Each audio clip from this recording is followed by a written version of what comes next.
istrinya atau seorang istri mencium suaminya.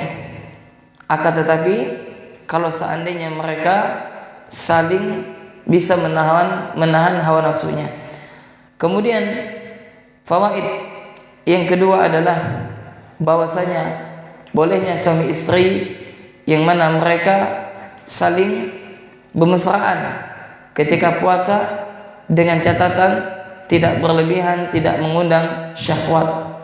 Akan tetapi para jamaah rahimani rahimakumullah, kalaulah sekiranya seseorang berciuman, maksudnya mencium istrinya, atau dia bermesraan dengan istrinya, kemudian bisa membatalkan puasanya, maka Anda wajib untuk meninggalkannya. Kenapa? Karena kata Aisyah radhiyallahu taala anha, "Walakinnahu kana amlakakum liirbihi."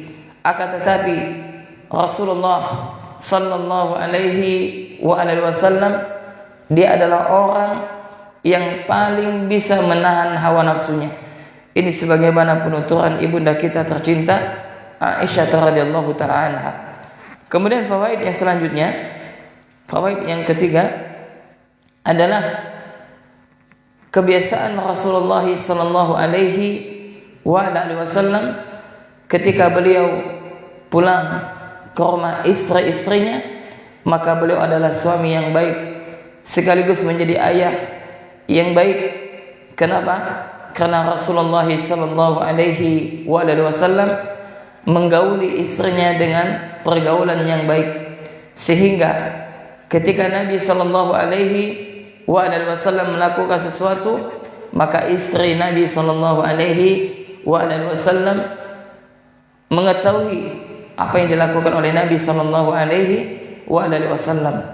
Kemudian para ikhwan dan juga para akhwat rahimani rahimakumullah, demikianlah beberapa faedah hadis daripada Aisyah radhiyallahu taala anha yang sebagaimana dibawakan oleh muallif al-Imam Al-Hafidz Ibnu Hajar Asqalani rahimahullah.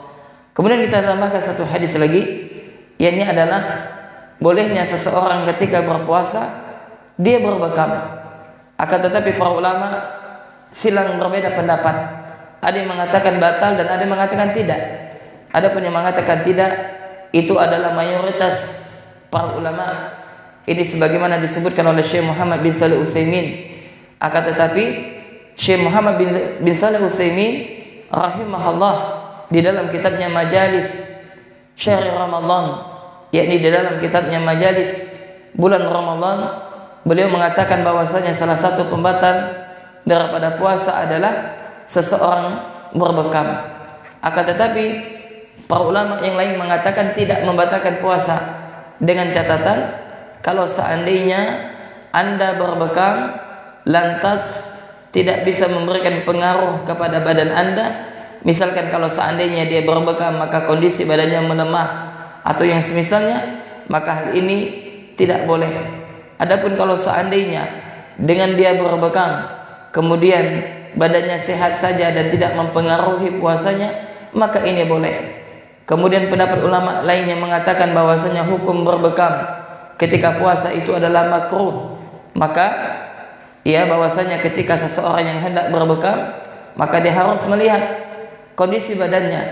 Ya kalau seandainya dia berbekam kemudian badannya menjadi melemah atau yang semisalnya, maka lebih baik dia tidak berbekam. Dalam sebuah hadis daripada Abdullah bin Abbas radhiyallahu ta'ala anhu, bahwasanya dia mengatakan, yakni Rasulullah sallallahu alaihi wasallam pernah berhijamah, Nabi pernah berbekam, yang mana ketika itu Nabi sedang berihram dan juga Nabi sedang menjalankan ibadah puasa.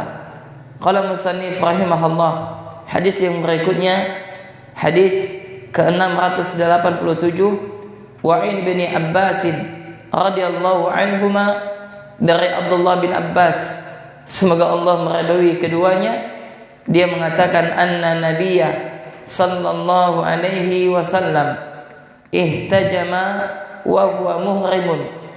Kata Abdullah bin Abbas bahwasanya Rasulullah sallallahu alaihi wasallam pernah dibekam ya pernah dibekam, sedangkan Nabi apa? Ketika itu sedang apa? Berihram. Kemudian kata Abdullah bin Abbas, wahtajama wa huwa shaimun. Rawahul Bukhari.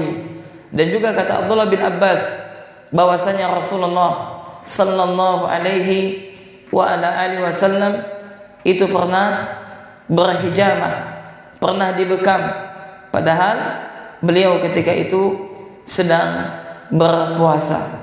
Hadis ini diriwayatkan oleh Imam Bukhari rahimahullah. Para ikhwan sekalian rahimani rahimakumullah, beberapa fawaid yang bisa kita ambil daripada hadis yang mulia ini. Yang pertama, bahwasanya Rasulullah sallallahu alaihi wa alihi wasallam pernah melaksanakan umrah ketika pada bulan Ramadan. Sebagaimana hadis ini, bahwasanya Rasulullah sallallahu alaihi wa alihi wasallam pernah berbekam, yang mana ketika itu Nabi sallallahu alaihi wa alihi wasallam sedang berihram. Kemudian fawaid yang kedua, bahwasanya bekam itu adalah merupakan yang pernah dilakukan oleh Nabi sallallahu alaihi wa alihi wasallam. Karena pengobatan pada zaman Nabi itu diantaranya adalah dengan hijamah, dengan berbekam. Dan sebagaimana telah kita ketahui bahwasanya berbekam itu adalah mengeluarkan darah kotor yang ada di dalam tubuh kita. Maka hendaknya bagi Anda yang belum pernah berbekam, maka berbekamlah. Kenapa? Karena malaikat Jibril alaihi salam berpesan kepada Nabi sallallahu alaihi wa alihi wasallam agar umatnya untuk berhijamah, yakni berobat dengan hijamah, dengan berbekam. Dan juga Nabi sallallahu alaihi wa alihi wasallam bersabda, sebaik-baik pengobatan adalah hijamah, yakni berbekam. Ya, maka bagi Anda yang belum pernah berbekam, maka berbekamlah. Dan kita dianjurkan ketika hendak berbekam, maka yakni mencari waktu yang mana memang sebelum berbekam itu kita dianjurkan untuk sebelum makan. Ya, kemudian berbekam ini merupakan sesuatu yang pernah dilakukan oleh Nabi sallallahu alaihi wasallam. Kemudian fawaid yang ketiga adalah bahwasanya bolehnya seseorang yang berpuasa berbekam, walaupun tadi kami sebutkan ada perbedaan ulama. Kenapa? Karena ada hadis sebagaimana yang dibawakan oleh Syekh Muhammad bin Shalih Utsaimin rahimahullah di dalam bukunya Majalis Bulan Ramadan, bahwasanya di dalam sebuah hadis Rasulullah sallallahu alaihi wasallam bersabda, orang yang membekam dan yang dibekam keduanya batal puasanya. Nah, ada hadisnya seperti itu.